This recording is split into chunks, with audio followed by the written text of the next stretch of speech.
పాలన సాగుతుంది. సో ఒకసారి కీర్తన గారితో కూడా మాట్లాడదాం. కీర్తన గారు, ఏదైతే అక్రమ కేసులు ఈ 5 సంవత్సరాల్లో ఏదైతే కేసులు అనేవి పెట్టడం జరిగిందో, కేసులకు సంబంధించి జన సైనికులు కూడా చాలా మంది ఆ కేసులు ఉన్నారు. ఎందుకంటే ఒక రకంగా ఎలక్షన్స్ ముందు కూడా వాళ్ళని రెచ్చగొట్టే ప్రయత్నాలు జరిగాయి. జనసేన నేతలు చాలా మంది అప్పుడు మాట్లాడారు, మా కార్యకర్తను రెచ్చగొట్టే ప్రయత్నాలు చేస్తుంది వైసీపీ అని. ఎందుకంటే మీరు ఇప్పుడు పవన్ కి సపోర్ట్ చేసినా కానీ పవన్ అధికారంలోకి రాడు అని కానీ, లేకపోతే తెలుగుదేశం జెండాలు మోయడానికి మీరు పనికొస్తారంటే ఇటువంటి మాటలు, ఇటువంటి ఈ ప్రసంగాలు, వీటి ద్వారా వీళ్ళని రెచ్చగొట్టడం కానీ, తర్వాత ప్రశ్నించిన వారి మీద కేసులు పెట్టడం, ఇలా 5 సంవత్సరాల్లో అనేక అక్రమ కేసులు బనాయించారు. సో వీటికి సంబంధించి కూడా నివేదికలు కూడా అడుగుతున్నారు. సో ఇప్పుడు జనసేన పార్టీ తరపు నుంచి మీరు ఈ విషయంలో ఏం చెప్తారు మ్యామ్? నిజంగా టీడీపీ వాళ్ళు ఒక రకమైన బాధ అనుభవిస్తే జనసేన వాళ్ళు ఒక రకమైన బాధ అనుభవించారు మేడం. ఎందుకంటే 2 చోట్ల ఓడిపోయాడు, ప్యాకేజీ తీసుకున్నారు. ఇప్పుడు ఏంట్రా అంటే మీరు 2 రోజులు కష్టపడి పార్టీని వాళ్ళకి అప్పగిస్తున్నారు, లేదంటే వాళ్ళకి జెండా కూలీలాగా మీరు పని చేస్తున్నారు. మా కామెంట్ సెక్షన్ లోకి వచ్చి ఎంత అంటే అంత వల్గర్ గా ప్రతిరోజు కూడా ఇవే మాటలు విన్నాము. అప్పుడు అసలు మేమైతే ఏబిఎన్ టీవీ5 అయితే ఒక రకం, మాకు వాళ్ళు వైసీపీ వాళ్ళు ఉండరు ప్యానెల్లో. మేము వేరే డిబేట్స్ కి వెళ్ళినప్పుడు ఎట్లా అంటే అసలు ఎందుకు అని ఇట్లా మైక్ ఇసిరేసి మేము పక్క డిబేట్ అయిపోయిన ఇసిరేసి ఉన్న బాధపడిన రోజులు కూడా ఉన్నాయి.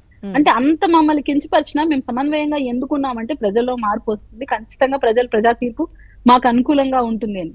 కానీ ఈ రోజు వీళ్ళని చూస్తుంటే ఇప్పుడేం మాట్లాడుతున్నారంటే మీరు మా మీద ఎక్కడో గంజాయి దొరికితే అది మా హయాంలో దొరికిందంట. అంటే వచ్చిన 14 రోజుల లోపల ఆ చెట్టును మేము నాటి గంజాయి విత్తనాలు వేసి అది వృక్షమై గంజాయి ఎగుమతి కూడా చేశాం మేము. అంటే ఈ 14 రోజుల ప్రాసెస్ లోనే ఇదంతా మా గవర్నమెంట్ లో జరిగిందని అతను వైసీపీ అధికార ప్రతినిధి మాట్లాడుతున్నారు. నిజంగా నాకు ఇంత మూర్ఖత్వంగా ఉంటారని తెలుసు, కానీ మరి వైసీపీలో అధినాయకుడు అలా ఉన్న అందరూ మూర్ఖులే ఉంటారని నాకు ఫస్ట్ టైం అర్థమైంది.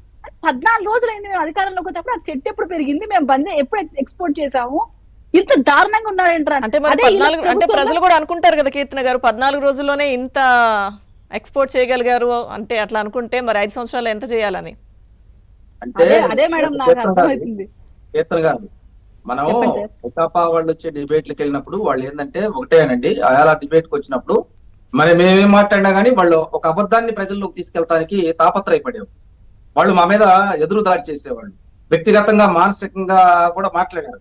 కాబట్టి మేము కూడా ఏంటంటే చాకచక్యంగా వాళ్ళ వైఫల్యాలను ప్రజల్లోకి తీసుకెళ్ళాం. ఇప్పుడు సిస్టర్ కీర్తన గారు ఉన్నారు, వాళ్ళ మీద కూడా ట్రోల్ చేసేవాళ్ళు, మేము మాకు బాధ అనిపించేది. కానీ ఎన్ని చూసినప్పుడు ఏంటంటే అరే ఇవన్నీ సహజంలే, మా కుటుంబ సభ్యుల మీద కూడా మాట్లాడేవాళ్ళు అండి, యూస్లెస్ ఫెలోస్.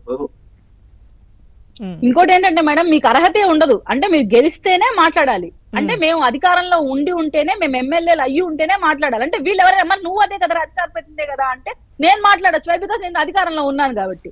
అంటే నేను ఒక మినిస్టర్ గా జోజా గారు వచ్చి మా తిరుపతిలో ప్రెస్ మీట్ పెట్టి అరాకొరా జరుగుతున్న నానాయాగి చేస్తాడండి మహిళల ఇష్యూల మీద అంటుంది. ఈ వాసిరెడ్డి పద్మ గారు వెళ్ళరు, ఎప్పుడైతే చంద్రబాబు నాయుడు గారు వెళ్తారో ఆ టైంకి వెళ్తుంది అక్కడ రచ్చ చేయండి. ఇటువంటి ఆవిడ గురించి మేము ప్రశ్నిస్తే ఆమె పవన్ కళ్యాణ్ గారికి నోటీసులు ఇస్తుంది.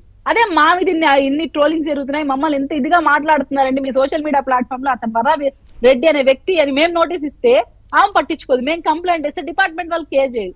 అంటే ఇక్కడ ఎలా అయిపోయిందంటే మాకు ఎవరైతే ఇబ్బంది పెడతారు అంటే మహిళలు అంటే రోజా గారు, రజనీ గారు, వనిత గారు, ఇంకా ఆవిడ బాసీ గారు, వీళ్ళే వాసిరెడ్డి పద్మ గారికి కళ్ళకు కనిపించేది. మిగతా వారు ఎవరు మహిళలు గారు ఏ పార్టీలో లీడర్స్ బాధపడట్లేదు. ఇప్పుడు వీళ్ళ పార్టీలో ఇప్పుడు టీడీపీలో మనం గమనిస్తే అనిత గారు ఎన్ని సఫరింగ్స్ పడ్డారు, మా పార్టీలో వీర మహిళలు ఎంతమంది సఫరింగ్ పడ్డాం మేడం? ఒక్కసారన్నా ఆమె సానుకూలంగా స్పందించిందే లేదు. ఇప్పుడు కూడా నేను గమనిస్తున్నాను, మేము ఏం తప్పులు చేస్తారా ఎతుకుదామా, లేదంటే టక ఇంప్లిమెంట్ అయిపోవాలి. అరే మేము ఫస్ట్ సంతకం డిఎల్సీ మీద చేసాం, ఒక్కొక్కటిగా ఇంప్లిమెంట్ చేస్తూ వస్తున్నాం, పెన్షన్ పెంచాం, మేమేమో హామీలు ఇస్తాం అని మీకు ఎలా ఇంప్లిమెంట్ చేయాలో మాకు ఒక ఐడియా ఉంటుంది, ఒక స్ట్రక్చర్ చేసుకొని మేము ఫామ్ చేసి దాన్ని ఇంప్లిమెంట్ చేస్తాం. కానీ వీళ్ళకి అలా కాదు, స్పాట్ లో వీళ్ళకి అయిపోవాలి. మళ్ళీ మీరు 5 ఏళ్ళగా ఎందుకు సంపూర్ణ మద్యపాన నిషిద్ధం చేయలేకపోయారు? 5 ఏళ్ళగా ఎందుకు